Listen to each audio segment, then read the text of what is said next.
Okay, guys, welcome back again. So again, we're very, very privileged to be joined by a top man and really good pal of mine, Tom Bender. Again, some of you might know has had a fantastic career, kind of particularly youth football and playing with Wales. Made his debut for Colchester as a very young 16-year-old, and again, bright prospect, bright future, and has kind of got on to really good things in the game. So Tom, really pleased to have you on the call, mate. If you can kind of just give a brief background information into yourself and talk about where you're from and obviously just some of the things you've done in football and yeah, just kind of enlighten people, mate, on terms of yourself in the game. Yeah, sure, no worries. Obviously, thanks for having me, mate. Appreciate it. My background in football, I started playing at a very young age. It was something that I always wanted to do.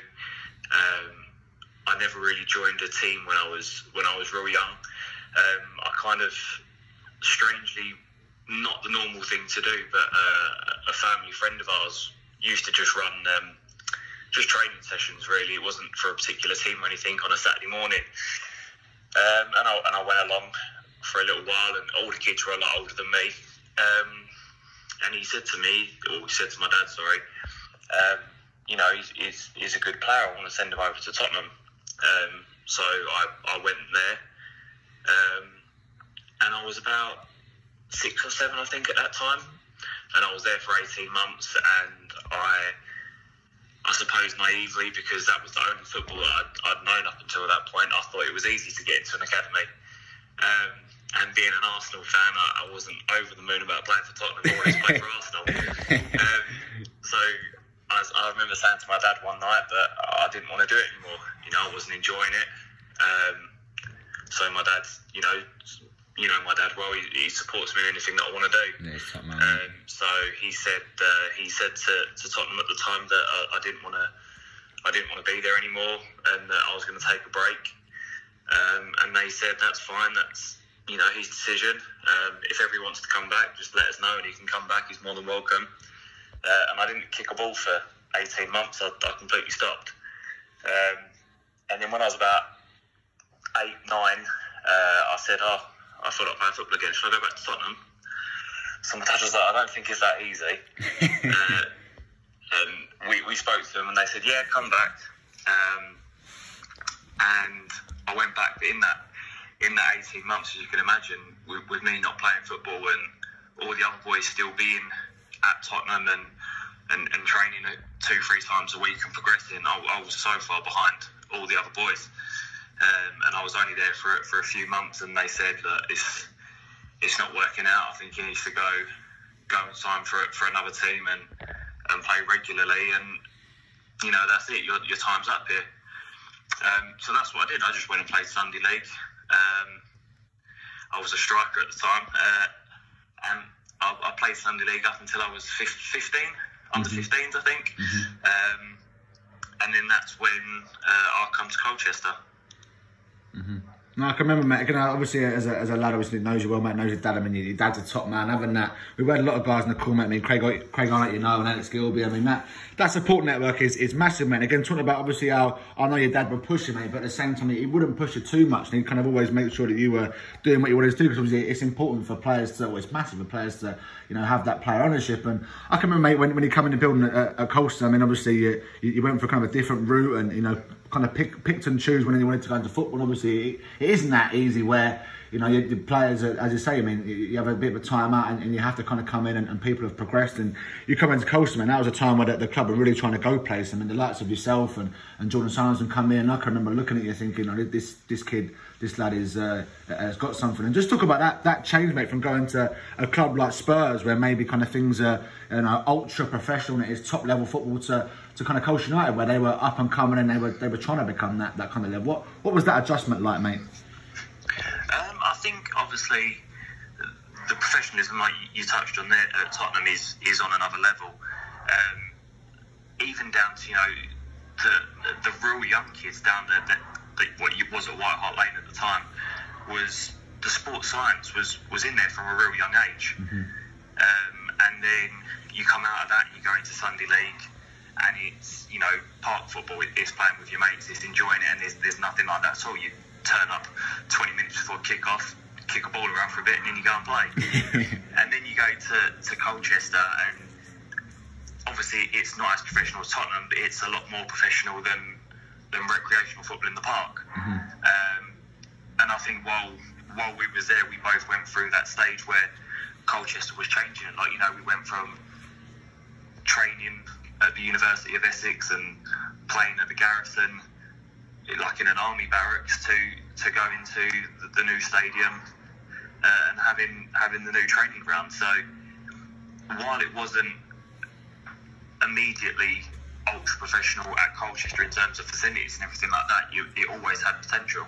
No, you're right, man. It was a different transition for you, and obviously the club maybe wasn't, as you say, as professional as Spurs, but the change that club went on was meteoric, and obviously they've set up a lot of things now. And just want to talk about you again, mate, because obviously when you come in, you know, myself and you, we were both defenders and kind of left-footed guys, and playing in the same team and vying for the same roles, and we kind of swapped roles at left back and centre back. And just want to touch on that team where Craig Arnott, as I said, we had him on the other day, and that under-15 team we had, mate, which kind of went to every club around. We played, you know, the likes of Arsenal, we played the likes of Chelsea, we played the likes of West Ham, and again, little old Colchester with, you know, players in the team who had, you know, points to prove, and lads who, you know, had great ability. And we went to any kind of place, mate, and we not only gave them a game, but, you know, beat them and took on anyone. Just talk about those days, mate, and what was that to come into Colchester and obviously the change, and then going back to the likes of Spurs with Colchester and getting not only good performances but good results too in that team.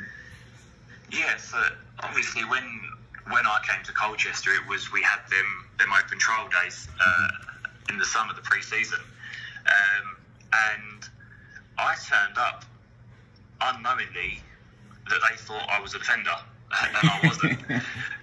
So on that first day on the Saturday, when they said I was playing and I was going to be a centre back, I don't know if it was just instinct that I was playing off of, because I was used to being a striker, and I thought, you know, sometimes it's easier for a striker to play centre back because you feel like you know what they want to do and where they want to run and things like that.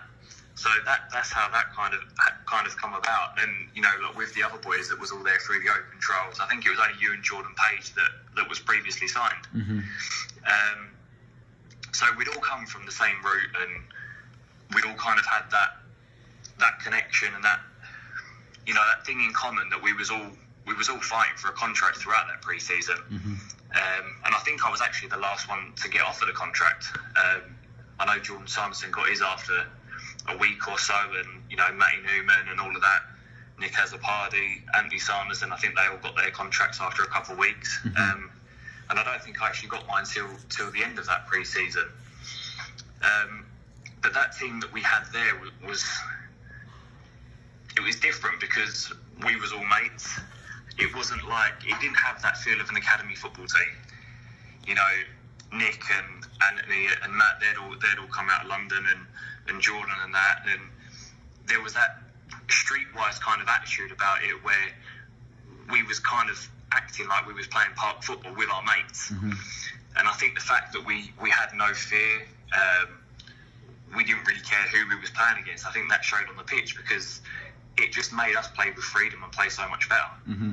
No, I totally agree, mate. Obviously, no, it was a professional run, but as I said, that mindset and that mentality, mate, even from a young age where you've got players who have got great ability, but then kind of go into the likes of whoever. And again, you say there, Tommy, you know, that no fear sense. I mean, kind of leading forward your career, where obviously you went on to bigger and better things, and you kind of got your pro at a very young age. I mean, that no fear and obviously that ability, that's a massive combination, man. Obviously out in the States, talk about athleticism and diet and whatnot. I mean, you know, you can kind of look at different aspects, but you've got to have that ability and you've got to have that mentality to go to anywhere and just think, I don't care who you are, I'm going to take your place and I'm going to go and beat you and be better than you. I mean, that mindset is massive. And just moving through the age groups, mate, obviously, you know, we were in the same team, and obviously I kind of, I got a bad injury, which it is what it is, and you went from strength to strength, which again was pleasing to see for myself as someone who was kind of vying for the same position. It was also great for me to see a teammate in you who went on to bigger and better. So just talk about that, obviously, Tommy, where you went through it into the youth team as a 15, kind of 16, you're playing, you know, 2 or 3 years up,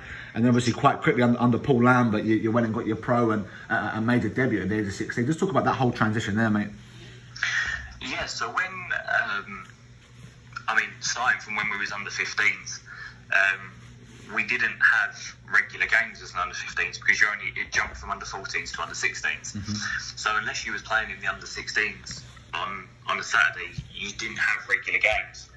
And for quite a few months, probably I'd say the first half of that season, I couldn't get a game in the under-16s. Obviously because they was playing the other players. And part of me always felt that it was down to the fact that they felt like they had to play the under-16s. Yeah. Because I think that at our age group, we all had that belief that we was better than the year above. But it felt like they had to play them because they was trying to view them as whether they was worthy enough to get a scholarship. So for quite a while, I couldn't get a game, and I used to sit with my mum and dad and think, what is going on? Like, why can't I get a game? Like, what am I going to have? I'm going to have to go back to Sunday League. Like, let's just scrap this. And my dad said, well, no, just wait. Like, you've got another 18 months left in the contract. Just see what happens. So, what happens if it doesn't work out there, it might work out at another club. So, I kind of stuck at it. It was obviously training 2 nights a week, I think it was at the time, with everyone. And then I eventually got into the under-16s. And I played for the rest of that season in the under-16s. And then the following season, I went into the under-18s as an under-16. And I don't know, in a strange way, I kind of found it easier. I don't know if it's because I didn't really know any of the players in terms of because I wasn't with them day in, day out. So because I didn't know them, I didn't have any preconceptions or any fears or anything. I just used to say what I thought. And sometimes that's a good thing and sometimes it's not a good thing. But it worked out fantastically for me for that year.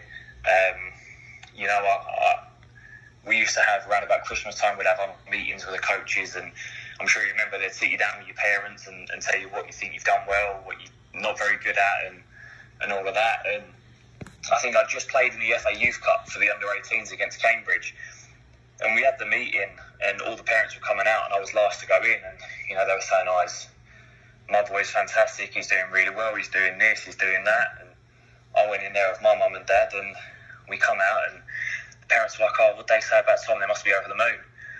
And my dad said to him, I think we're going to have to find a new club, because I got absolutely slaughtered in that meeting. I honestly thought they thought I was the worst player in the world. And I don't know if that's because they had, ridiculously high standards for me, or whether they was testing me, or what. I don't know what it was. And I think everyone else had their scholar at that point, I think, and I didn't. And then I remember sitting in bed one night, and the phone went. It was about 11:30, and it was, Steve Downey. He called and said, Tom can't come into the club anymore. And we was like, oh God. Like, my mum was like, what have you done? And I was like, I haven't done anything, I promise. And, we won't go into the details of what that was, but I'm sure you can remember the incident that happened that kind of caused everyone to not be allowed in the club. And it was strange because then, from then on, I was back with the under-16s, and they called my mum and said, he's got his scholarship, don't worry about it. So my mum texted me while I was at school and said I got it.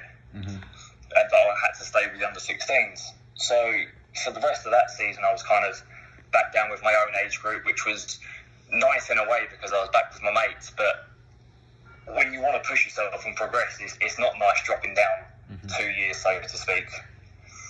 So that was quite tough. And then towards the end of that season, I got an opportunity to play in the reserves at Southend, which was amazing for me. Playing for Colchester, the one team you kind of want to play against is Southend, as you know. And it meant a lot because back then I think reserve team football was a lot more than what it is now, because it doesn't necessarily exist. It's under 23s. And I think back then when you were playing reserve football, it was tough because you were playing against grown men. You were playing against people in their 30s, people that had played hundreds and hundreds of league games. So I think that's something that I felt helped me develop massively. And, building towards the end of that season under Paul Lambert, when he was there as first team manager, it gave me a lot of confidence because, he used to pull me to one side, and I know that he liked me a lot because of what he said, and obviously he was playing me in the reserves ahead of, other youth team players. So when I come back into pre-season, I kind of felt, not that I was going to get in the first team. I didn't have any idea that I was going to get in the first team. You know, I was just thinking, just be a regular in the reserves and see what happens. I'd already been away with Wales once, and then I wasn't picked for the Victory Shield, which is kind of the big tournament for young internationals. And I went back into pre-season. I'll be honest, I wasn't great in pre-season. You know, I've never been fantastically athletic. It's not something I pride myself on. And I got an opportunity in the first team at Haybridge Swifts, I think it was, in a pre-season game. I'd only come on for like 5-10 minutes or something, and it's amazing. I felt on top of the world. And I kind of felt like, I want to do that again. I felt like I'd done all right. And I think the week after we played Ebbsfleet, another pre-season friendly, and I managed to play the whole 90 minutes there, which again was amazing for me. And I remember coming home, back to the digs in Colchester, and I was buzzing. I woke Jordan Sanderson up, and I was telling him all about it. And then that week later, we had a reserve game against Bromley. It was about 5 minutes before the end. I got pushed over. I felt something in my arm, and I said, it's not right. And the physio said, it's okay, it's just a sprain, I think. Can you play on? And I said, yeah, that's fine. Because you don't want to come off, because you feel like you've got points to prove. And I went to the hospital after the game, and it turns out I'd broken my arm. I know, telling me there was nothing wrong. And I came in the next day, and I remember Joe Dunn saying to me, like, what you done? And I said, I've broken my arm. And he said, no, you haven't. And I was kind of scratching my head, and I was like, no, Joe, I have. Like, my arm's in a cast. He was like, you haven't broke your arm, it's fully in your head. And I was like, it's not. And it was frustrating for me, because for the next, I think it was 4 or 5 weeks while I was in a cast, I couldn't train or play. I could do bits in training where I wasn't allowed to go near anyone, but that was it. I couldn't play in any more pre-season games or anything. And I remember while I was at the hospital getting my cast taken off, the youth team physio for us texted me saying the gaffer's left. And I was like, what, Joe Dunn? And he was like, no, Paul Lambert. And I was thinking, like, when a manager likes you never want him to leave. Of course, mate. So when Paul Lambert left, it was gutting for me, because, like I said, I didn't think I was going to get into the first team, but I thought I had a good opportunity at progressing and getting a pro. And I thought, back to square one.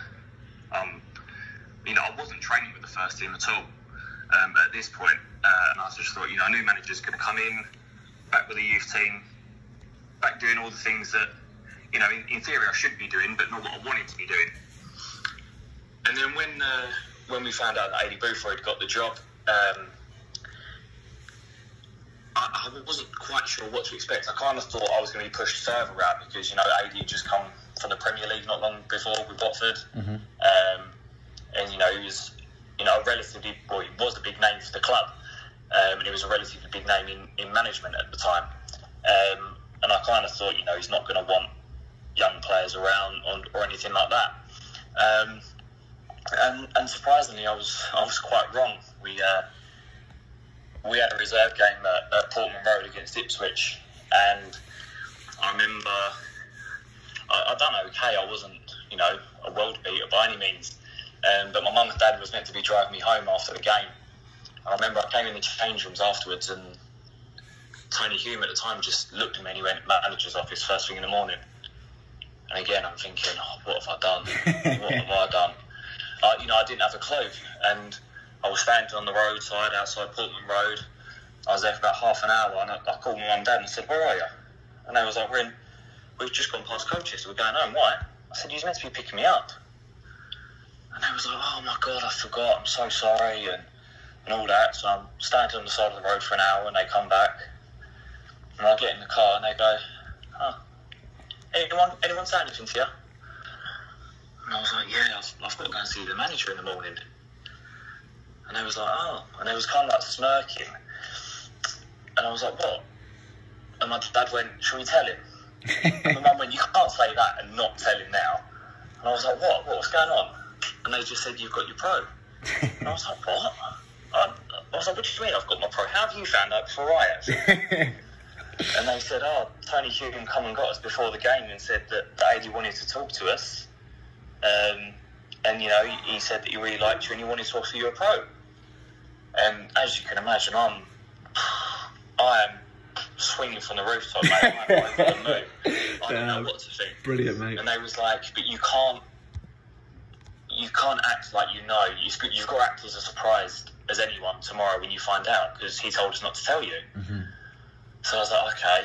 And we actually stopped off in Colchester on the way back and had some lunch in the restaurant just off the A12. Mm-hmm. And we walked in and every single Colchester coach was in there. I'm talking Jody, Danny King, Dimitri, everyone. And they was like, congratulations, Tom. And I'm thinking, what for? I remember that night, I couldn't sleep. It was the best feeling in the world. It's one of them things that you dream about. You've never played a minute of professional football, but you know that someone says that you're good enough to be a professional footballer. It's the best feeling. Yeah. Definitely. And I remember that night I couldn't sleep, and I had all these visions in my head of how he's going to tell me. He's going to sit me down in his office and say, you're an amazing player. I love you so much. I want you to have this contract and what have you. And I remember standing outside his office the next morning, and he come down and he went, "Morning, Tom." I was like, "Morning, Gaffer." And he said, "You got your pro then?" And I was like, "Have I?" He was like, "Yep." And I was like, "Okay." And he was like, "See you at training." And I was like, "Was that it? In the corridor?" I was like, "What an anticlimax that was." And that's kind of just how he was with me. Yeah. And from then on, they said to me, you'll always be training with the first team, which for me was another step up, because before that I was kind of in and out. I would train with the first team some days and then back with the youth team. And so from then on, when he said to me, you're with the first team every day, it boosts your confidence again. Of course, mate. And when you were young, I'd only been at the club 18 months, 2 years. Mm-hmm. I didn't know any of the first team players, and it was again, as we spoke before, it was that sense of no fear. Mm-hmm. I just went in there and done what I'd always done. And AD obviously saw something in me that he liked, and he pulled me after training one day and said, "You're going to be on the bench tomorrow." And I couldn't believe it. I still to this day, I think he was kind of saying it as a joke. Maybe I just took it too seriously and turned up, and he thought, this joke's gone too far, I better play. So when we played Hartlepool the next day, I'm thinking the whole time, it's like, this could be it. This could be my big day. And I remember sitting on the bench, and I was sitting next to Phil Eiffel, and he said, look, don't expect to get on. I was like, no, I'm not. It's just amazing, just even being in the squad, let alone on the bench. Mm-hmm. And he said, I was on the bench for 18 games at Tottenham before I even got on the pitch for a minute. Mm-hmm. And I was like, wow. I was like, yeah, maybe this could be a long old slog on the bench before I get an appearance.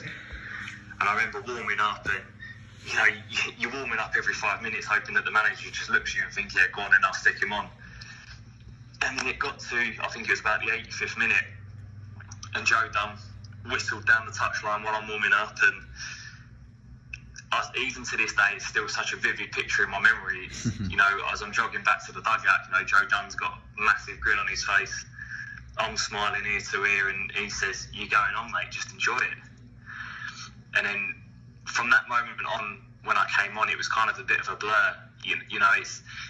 Everything happened so quick. You don't have a chance to soak it in and enjoy the moment. I was very fortunate enough to have my family there, and I'm sure you asked my dad, it's probably one of his most favourite days, mm-hmm. if not the favourite day of my football career for him. Mm-hmm. All I ever wanted to do was make my family proud, and especially my dad, because my dad is loves football so much. So for me that was amazing, because I'm almost certain that I made him proud that day.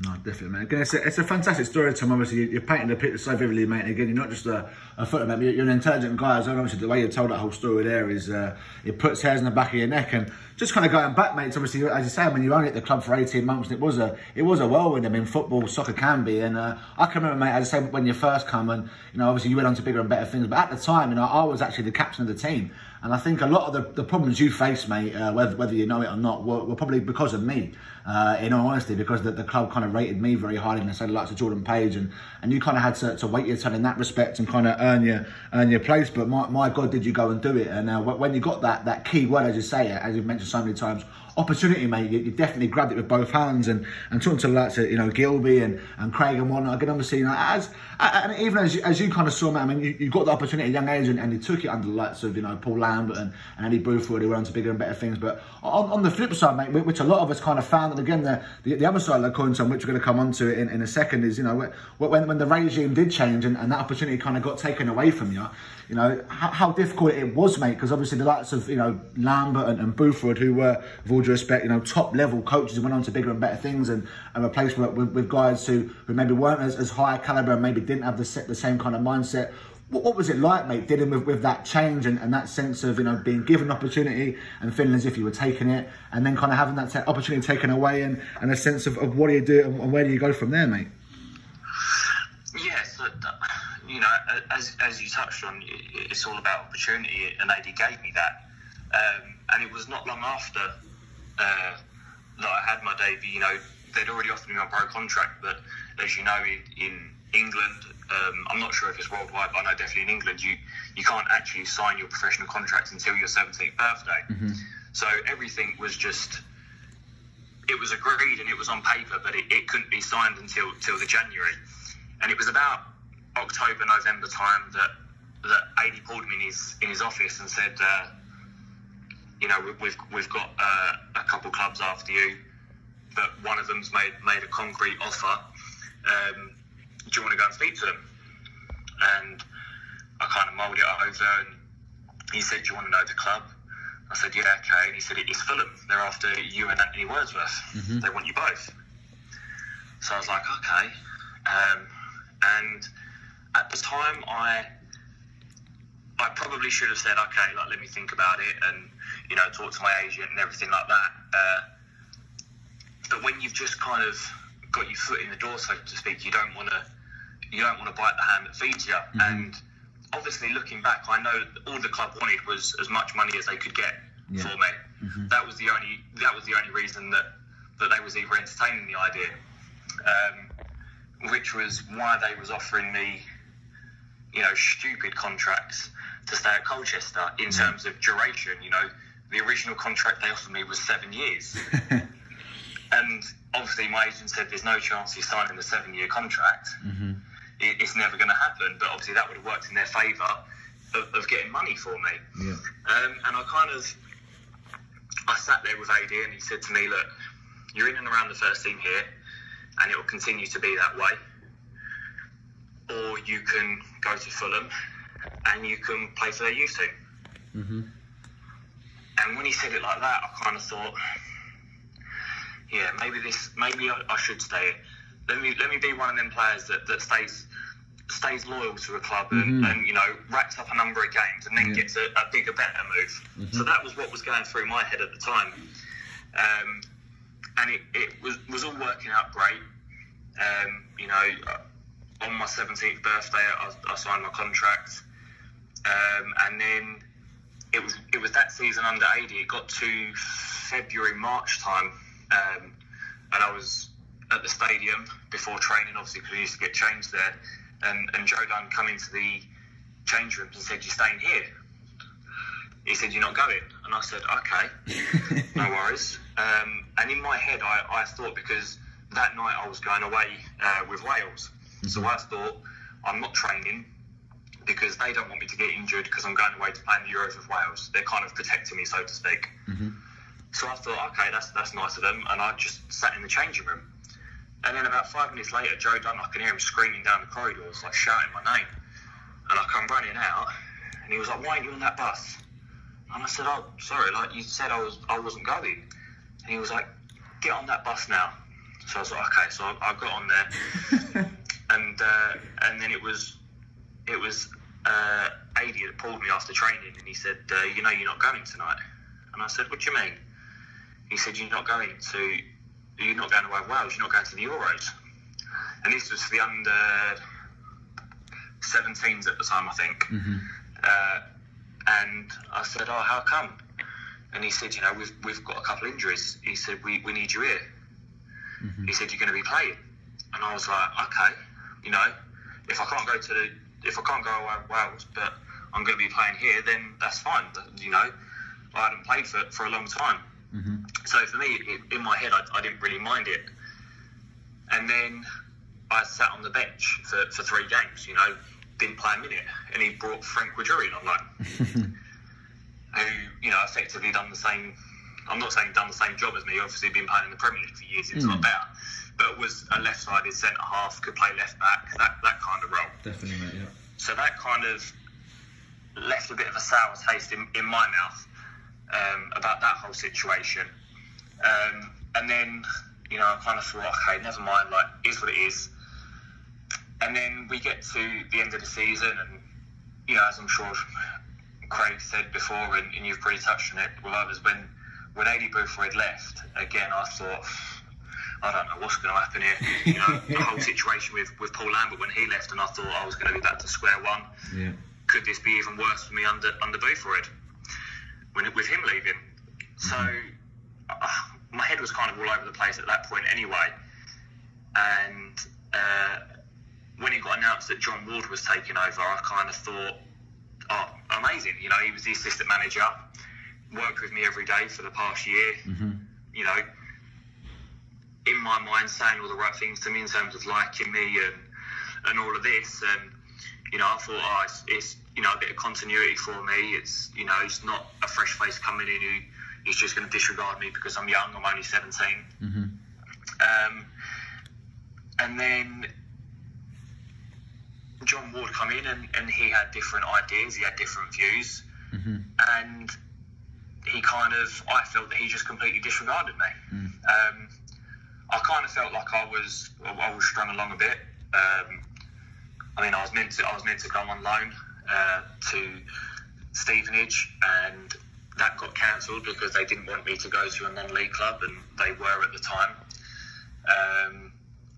But I was never going to get a football league. I was never going to get a loan move to a football league club because we was only in League One ourselves, and no one was going to take an inexperienced 17, 16-year-old, wherever I was.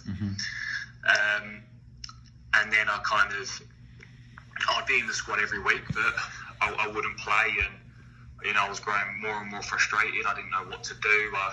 I kind of was banging my head against a brick wall. I was kind of talking to some other players, and they said, just be patient, you'll get a chance and everything like that. And I was never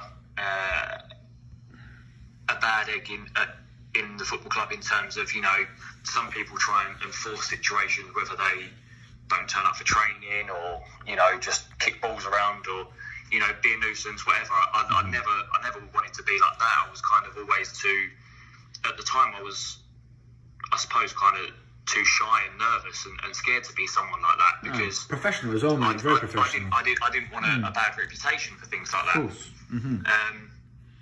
And then we had a similar situation to what I just touched on with Wales when I was going away to the Euros again with the under-19s. And I was on my way to the airport. My dad was dropping me off. And I remember texting the player liaison officer, and I said, can you make sure that I'm rooming with Johnny Williams again? Because me and Johnny was very close and we always roomed together. And he texted me back saying, what do you mean? He said, you're not in the squad. I said, yeah, good one, Dom. Of course I am, mate. I've had the letter. I've been in every squad. What do you mean I'm not in the squad? Yeah. And he called me and he said, no, I'm being deadly serious. He said, Colchester withdrew you from the squad, said you was injured. I was like, what? He said, yeah, they called us 2 weeks ago, said you was injured, so they've withdrawn you from the squad. I was like, they've not said anything to me about this. And, I still went to the hotel and I met the manager, Brian Flynn, and we had a conversation. And obviously he was upset and I was upset and things like that. And that was another little incident that again left a bit of taste in my mouth with, of course, mate. Yeah. Not necessarily the club. I don't want to, tar the whole club with that. Of course not. But just that little scenario. Mm-hmm. And then when I got back to Colchester, John Ward pulled me into his office and he said, apologise, it's just one of them things, isn't it? And I kind of thought, it's not one of them things. You just lied to the Welsh FA saying I'm injured just so I couldn't go and play for my country, Mm-hmm. I kind of thought, who does that? And at that point, I didn't see myself playing for Colchester under John Ward. Mm-hmm. And like I said, I tried to carry on training as hard as I could, and I managed to get another opportunity under John, and I came on, and I thought I'd done well. A couple of the coaches like Tony Humes, Richard Hall spoke to me and said, I thought you'd done well. I can't see why you won't be in the squad and have more appearances and everything like that. And I'm thinking, okay, I'm back in with a shout here. Mm-hmm. And I never actually played again that season. Mm-hmm. While John Ward was there. So from then I kind of knew that I need to get out. I need to be playing football. Mm-hmm. And that what I found more difficult for me was because it's kind of a strange situation anyway in football clubs when a manager leaves and the assistant takes over. And it was kind of a repetitive thing at Colchester. Mm-hmm. As you know, when AD left, his assistant John Ward took over. When John went, Joe Dunn, his assistant, took over. Mm-hmm. And then you had Tony Humes, you got John McGrill, Kevin Ball, I think, was there for a bit as well. It's a very internal affair at Colchester where the same people seem to stay around. And with what had gone on, I kind of thought, I need to get out of the club because with everything that's gone on, obviously I said some stuff to certain people and they said stuff to me. I kind of thought, I need a fresh start. I need to get away, and I need to get away to kind of where no one knows me. Mm-hmm.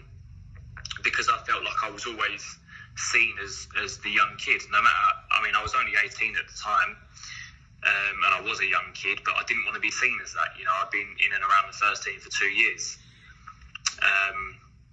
So then that's when my agent called me and said, you're going on loan. And he said, you've got training in the morning. And I said, okay, where am I going? And he said, you're going to Accrington Stanley. And I was like, okay. I'll pack my car now. I packed up my little Fiesta, moved my whole bedroom into the back of my car and drove 350 miles up the road. And from the very first moment I got to Accrington, I knew that I couldn't be at Colchester anymore. Mm-hmm. Not necessarily the way the club was run. Colchester was more professional than Accrington was. In terms of facilities and everything like that, but the way I was treated as a person, the way I was treated as a player, I was seen as a first team player. I was treated as a man. I was treated like everyone else in the squad. Mm-hmm. So from that moment on, I knew that I couldn't be at Colchester anymore. No, of course, mate. Again, you paint another fantastic, vivid picture, mate. Obviously, I was there the whole time while I was kind of recovering from my knee injury and watching you and obviously seeing you get great success, then obviously the bad times, and obviously we speak regularly, mate, and obviously there's all sorts of perceptions put out of it, and it's important, mate, for fans and people and obviously players and parents and whatnot like to hear what goes on at football clubs. Obviously, it's not just Colchester where we're discussing it. Again, it's a great club, and it's a club that gave us both our chance and both obviously our kind of start points in our careers and our lives. But things do go on which on reflection you kind of think should it have happened that way? Why did it happen that way? Again, obviously, what you had to go through and deal with, mate, at such a young age is massive and testament to yourself for dealing with it and then going on to bigger and better things, mate. I just want to touch on there, Tommy. Obviously, again, you talk so well, mate, and it's so great having you on the call, mate. Really appreciate it. Just talking about what it was like, mate, in terms of getting that deal at 15, 16 and going into the first team and going out on loan. Because obviously, the whole perception of you was that maybe you were something or whatnot, and you were kind of made out to be something that you weren't in terms of bad egg. And how was it kind of dealing with the lads who are kind of the same age as you, or kind of guys who you're getting chances in the first team and you come back to that youth team level and they're not getting the same chance? How did you find kind of dipping in and out of different age groups and being, you know, around men and then back around boys. How was that, mate? And how were you kind of dealt with the players who I know were very close to you? Obviously, ultimately, mate, it's a competitive environment. Obviously, as much as your teammates and your friends, you're there to compete and you're there to progress. How did you find that, mate, as a young kid, kind of being thrown around the roller coaster as such? Yeah, it was difficult. You know, when I was in the first team, I'm you know, hanging around, so to speak. I'm socialising in a work environment with people that are in their late 20s and 30s that have got mortgages and kids and families and everything like that, who I had absolutely nothing in common with. You know, what can I talk about? I go home and I play FIFA and Call of Duty, and that was it. You know, I don't know what you're doing. I'm not even old enough to drive or drink at the moment. So, you know, what can I do? So it was, obviously, I was made to feel welcome, but you're always a bit of an outsider because you can't get involved in certain conversations because you're not that person. And then on the flip side, when I would come back to the youth team and I would be with you boys, it's difficult because, you know, so even just little things like something could have happened earlier on in the week and that could be the whole focal point for all of the banter that week in the changing room. Mm-hmm.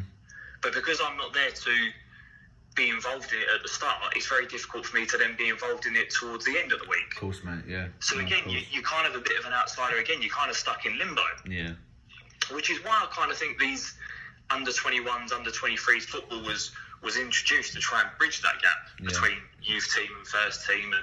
And I think in some ways it does fantastically well, but in other ways I think it's a massive flaw. I think I don't think it's gone the way that people had envisioned it. I think it's just become an extension of youth team football. Mm-hmm. And if they can kind of get it back to how it was in terms of reserve team football, maybe there being a rule where you have to play a certain amount of youngsters, but no more than a certain amount, you know, it might encourage the competitiveness again, because that's what it was when we was coming through. It was competitive football in the reserves, whereas as now it's not. Yeah, no, it's great insight, mate. Again, and obviously the solutions you give there, mate, as someone that's come through are massive. And I can remember watching you, obviously as someone who's come back from injury myself, watching you, mate, kind of, well, you know, obviously you did him a great success in the first team, but I felt a little bit sorry for you, mate. Obviously you're trying to kind of, you know, see it from your point of view, where you could see you didn't know if you were coming or going. You didn't know if you were a first team player, didn't know if you were a youth team player. You were kind of stuck in the middle, mate. And obviously the pressure you're getting as such was tougher to deal with. But again, the way you handle it, mate, and that mental chef and toughness is A, why you got in the first place, and B, why you went on to bigger and better things. And talking about bigger and better things, mate, let's touch upon Wales now, because obviously people can hear that you're, you know, maybe you've got that English accent and they're a little bit confused that you've got to play for Wales. But just talk about that, mate. Talk about how you went and got involved in Wales at schoolboy level, how it all come about, and playing with the likes of, I mean, you talk about the European Championship and Johnny Williams, who played for the likes of Sunderland FC, and again, the greatest player you've played with, mate, who I'm fully aware, obviously, we'd have conversations about it. You know, Gareth Bale, mate. What was the whole Wales journey like? How was it to play with the likes of Gareth Bale, and obviously as a kid going through that? What was it like to go and travel around with, you know, your country as such, mate, from that age? It was amazing, you know. Obviously, like as you mentioned, I have got an English accent. I was born in England. My dad's side of the family are Welsh, and it's not something that a lot of people actually believe. But I mean, growing up, I always had England kits and everything like that. But I also had Wales kits, and I don't know, for some reason I always envisioned playing for Wales purely because at that time I liked their kit more. That was all I based it on. Obviously, Wales wasn't a successful team when I was growing up. You know, there was the underdogs in pretty much every game they played.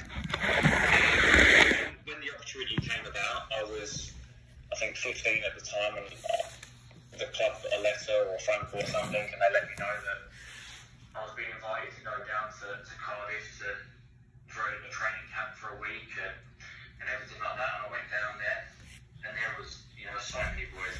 And a lot of boys knew each other because in Wales they had the North Wales Schools FA and the South Wales Schools FA, and they all played against each other a lot throughout the year. So there was a few, you know, kind of outsiders, as you said, you know, there was me, Johnny Williams, Luke Mathias, who was another one from Crystal Palace. You know, us three kind of stuck together because we was, you know, all from localish areas around the same way. You know, I'm from Essex. Johnny and Luke was from Kent. It was only about half an hour down the road. And, you know, I went away the first time. I got picked for the first squad. And then I got picked for the second. And then I didn't play again under the manager, Ossian Roberts, who, you know, was massively influential in the Welsh FA. And I didn't get picked for any of the games against, you know, France and, you know, as I said earlier, the Victory Shield, which was what, as a schoolboy, that's what you strive for if you're playing international football. It was that one tournament. It was live on Sky Sports. It was, you know, the best of the best at that age group. And it was kind of like your chance to get a bit of exposure. It's what everyone wanted. And when I didn't get that, I kind of thought that was it for me for Wales. There was a lot of boys that were at bigger named clubs. There seemed to be a bit of a feel that if you didn't play for Cardiff or Swansea or Wrexham, then you was at a slight disadvantage. And then I don't know how, I don't know where they saw me. I hadn't been involved at all with Colchester's first team at this point, and I got asked to go away with the under-17s under the manager Brian Flynn, he was the manager from 17s, 19s and 21s. And we went away, we were training at Wrexham and we played against Liverpool at the end of the week, and you know, I'd done really well. And that's where it kind of kicked on. I then, a couple of weeks later, made my debut for Colchester.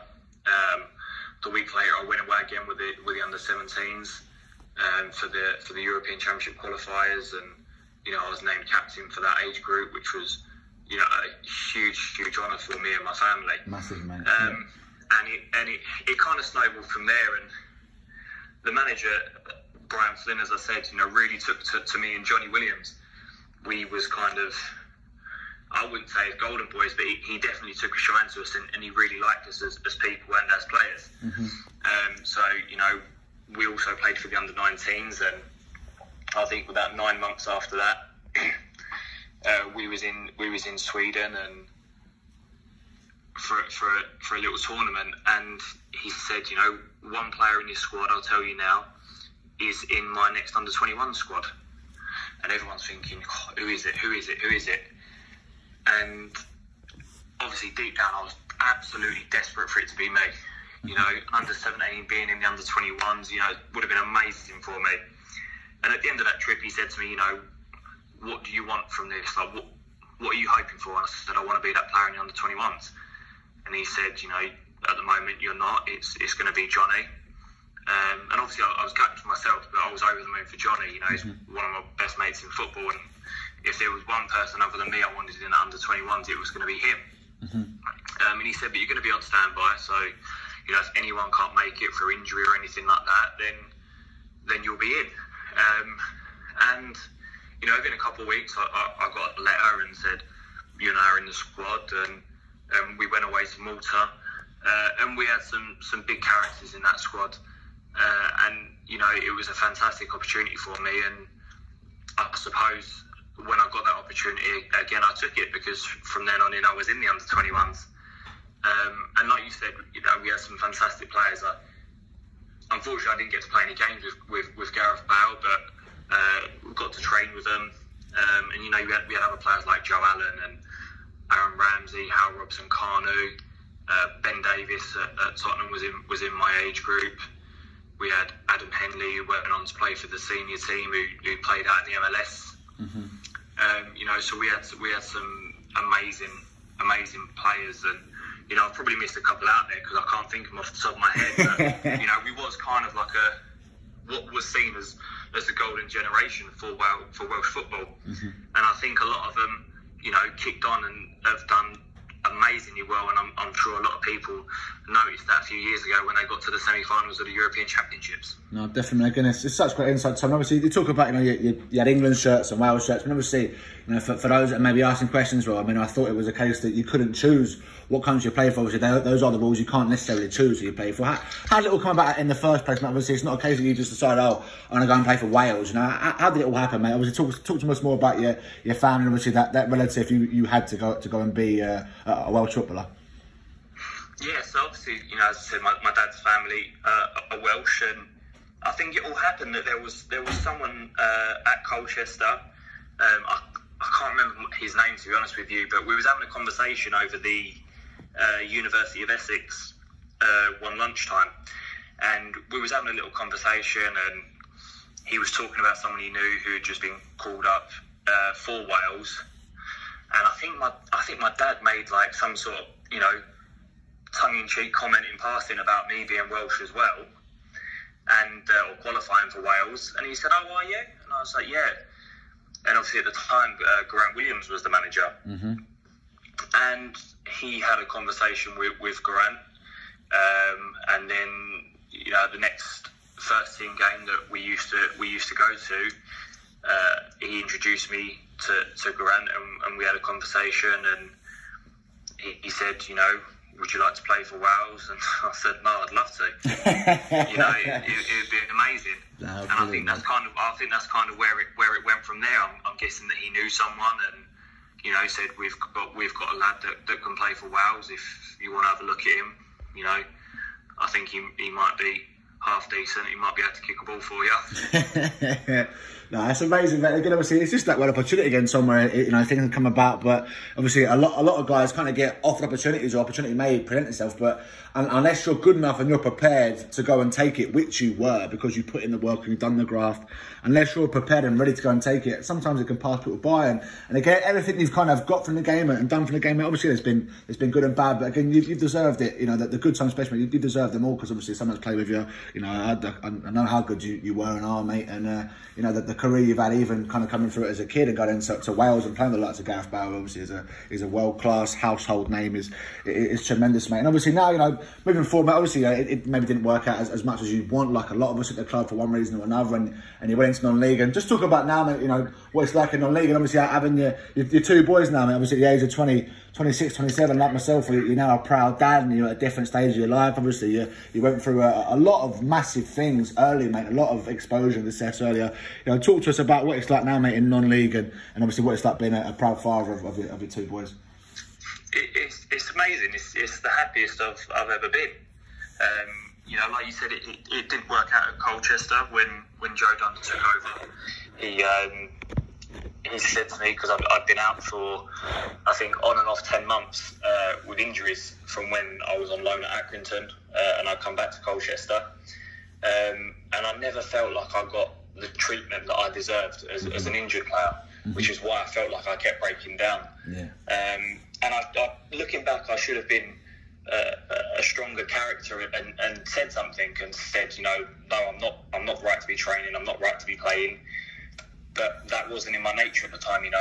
I'm a bit of a people's pleaser. I didn't want to upset anyone, and I kind of just went along with it and kept breaking down. And questions was asked about my lifestyle. And again, looking back, did I live the perfect lifestyle? No, I didn't.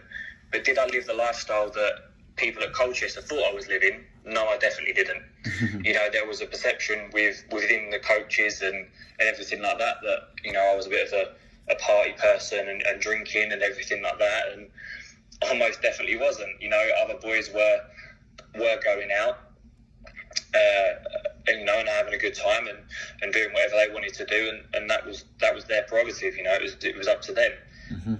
I probably lived my life wrongly in the complete opposite way. I'd come home from training, I'd get into bed, I'd have a nap for a couple of hours, and I'd stay in bed watching TV, eating snacks and things like that. That's how I lived my life wrongly. And at the time, I thought I was doing the right thing because, in my eyes, I was resting. So when I couldn't get over these injuries, and I was getting really frustrated with the club because I felt like I was being scrutinised for living a bad lifestyle in terms of going out every weekend, which I wasn't. And I think the final straw for me was when we had a training session and we come back in, and I'd kind of been pushed away from the first team altogether. We got put into, what we used to call the little cupboard, where there was a group of us that used to have to get changed in there. And after training one day, Richard Hall came round and he said, like, you're done. And then he pointed to, I think it was me, Jordan, and Brad, I think, at the time, and said, 2:00 you're training. And I said, what do you mean I'm training at 2:00, us three? Mm-hmm. And he made us just run around the field for an hour. Mm-hmm. And because, I'm not saying that the other two were big party animals, but for them to say that that's why they're running and I'm doing it for the same reason, even though I wasn't, mm-hmm. it was hard for me to take. And, Joe Dunn pulled me in not long after that, and he said to me, he goes, you really don't want to be at the club, do you? And I said no. And he said, okay, I've spoke to the chairman already, and he'll agree to pay your contract up. He was like, you'll be free to leave in January. Mm-hmm.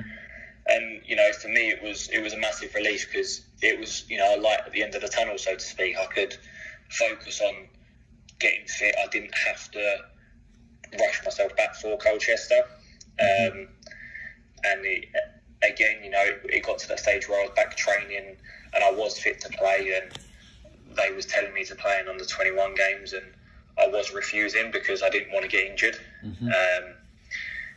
And again, I think they took that the wrong way, or they took it whatever way they wanted. And at the time, I didn't really care how they took it, because I knew that I wasn't going to be there much longer. Mm-hmm.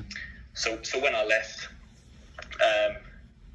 obviously I ended up at Millwall for 18 months, which again was fantastic in some ways and not fantastic in others. Mm-hmm. I had a great first 6 months there. I had a great relationship with all the players, all the coaching staff, all the managers. Obviously the manager at the time, Kenny Jackett, saw something in me to sign me from the league below.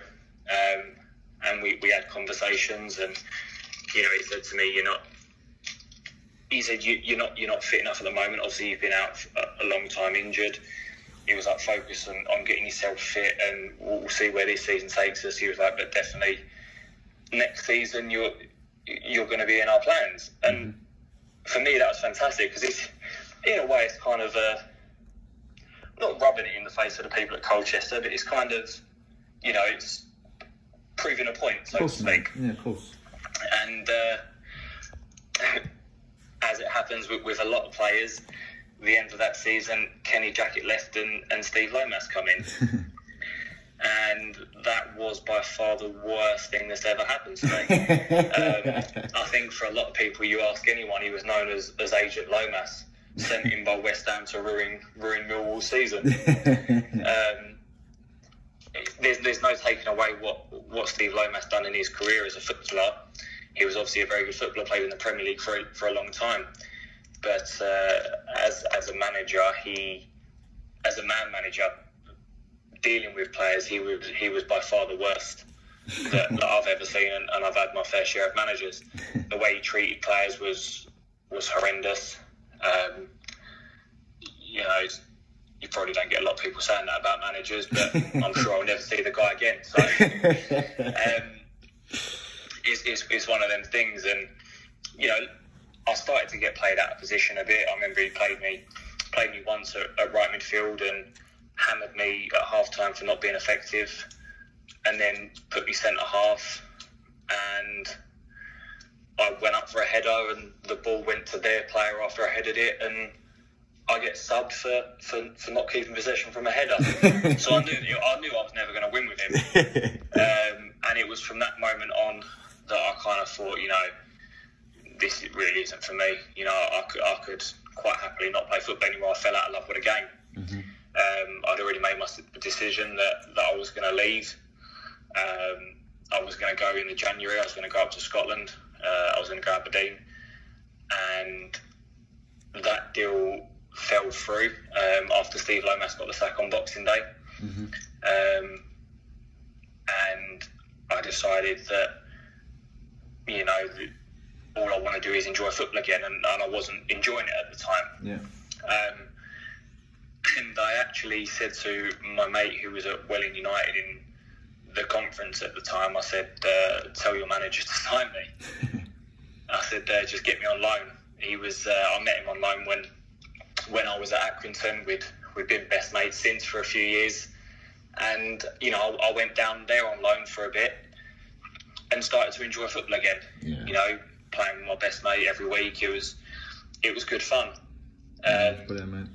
And it was a good opportunity for me again to be playing at a good level. I was playing every week. I was enjoying it, and you kind of get that hunger back and think, yeah, I want to kick on again. Of course, mate. And again, that summer, I was signing for Cambridge, and the day that I was signing, I tore my groin and was out again for a few months. And then I thought, I'm done. I'm never going to play again. I'm just going to play whatever level I can to enjoy it. And I, again, joined another team that my best mate was at, Forest Green Rovers. Mm-hmm. And it kind of become a running joke that whatever club he was at, I would go to. And it kind of was like that. It would be, Curtis, where are you going to go? Okay, I'll come and sign there. And that's all I wanted to do was just enjoy my football and enjoy it with him, and that's what I've done. And as you touched on now, I've got 2 kids now. When my girlfriend was pregnant, I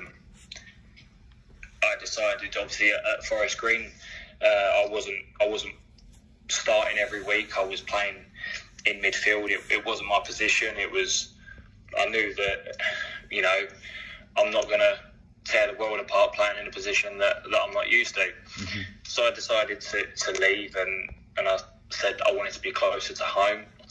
And at the time, the only club I could get close to home was St Albans, which was in the league below. And at the time, I didn't know where they were in the league. I didn't know any teams in their league, really. Mm.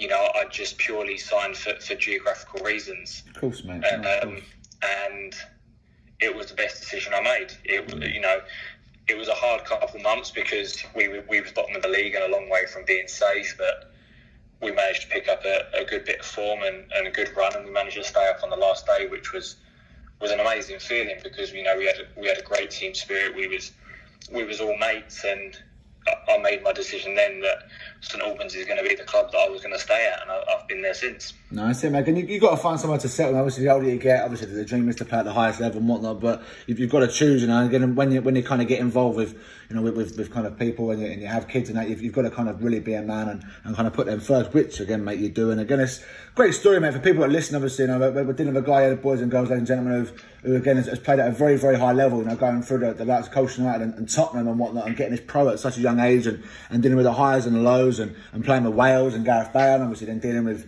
circumstance in football and soccer where opinions really can be the difference, and obviously that their mental toughness to have that belief and that insight to really go again and progress. And Tom, I mean, it's been great having you on the call, mate. And just before we leave, obviously I know you got to get back to your kids and whatnot, and obviously I really appreciate you taking time out, mate. Just in terms of players and parents, mate, I mean, you've given such great insight. What advice would you give to players listening, mate, and what advice would you give to parents listening too, obviously with the career you've had and where you are now as a parent yourself? I think in terms of parents, I think you have to let your children make the decisions ultimately.